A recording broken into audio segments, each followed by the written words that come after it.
Bonjour tout le monde. Donc, pour réaliser du caramel au beurre salé, vous avez besoin de 150 g de sucre, 100 g de crème et 20 g de beurre. C'est une recette extrêmement simple à réaliser, même si je me plante souvent, pourtant c'est très simple. Donc il faut commencer par cuire le sucre.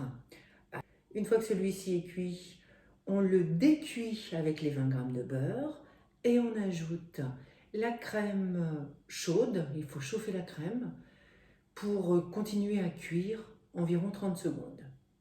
Nous allons donc passer à la cuisson. On se retrouve tout de suite. Il me paraît très important de vous montrer exactement la texture que l'on doit avoir pour obtenir du caramel au beurre salé. Je mets donc mon sucre à chauffer à blanc. J'ai préalablement fait chauffer la crème et elle attend que le caramel est pris. C'est relativement rapide. Je vous conseille, tant que le sucre n'a pas fondu, de ne pas toucher, de le laisser fondre. On voit assez vite, le feu doit être très chaud, hein. On voit assez vite à la coloration que le caramel prend. Dès qu'il a pris, on mélange. Et on ne cesse de mélanger jusqu'à l'obtention d'un caramel bien liquide. Je vous conseille de réaliser un caramel au début avec des toutes petites quantités de sucre pour éviter de le rater en fait. Dès que le caramel a une jolie couleur comme ça, je pense que vous avez bien vu, on retire du feu et on vient décuire avec le beurre. Voilà.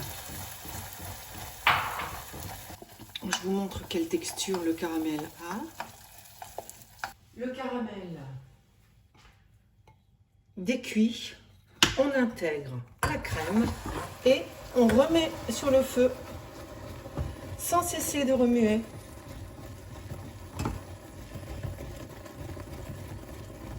On baisse un peu le feu et faites attention, c'est extrêmement chaud. Votre caramel est prêt lorsqu'il a une texture liquide comme celle-ci. Il reste maintenant à le passer pour obtenir un caramel à tartiner bien lisse.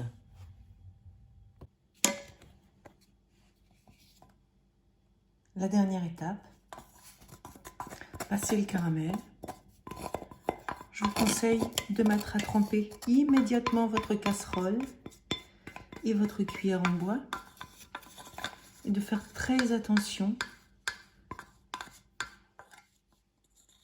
parce que le caramel est très très chaud.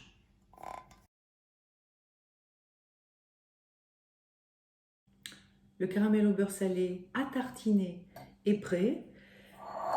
Il a tiédi un peu, donc je le transfère dans un pot pour le mettre au réfrigérateur jusqu'à son utilisation. En fait, j'ai réalisé cette recette aujourd'hui parce qu'elle est indispensable à la réalisation des macarons caramel au beurre salé. J'espère que cette recette vous a plu. La difficulté avec le caramel au beurre salé à tartiner, c'est d'en garder pour la ganache au caramel. Bonne dégustation, à bientôt!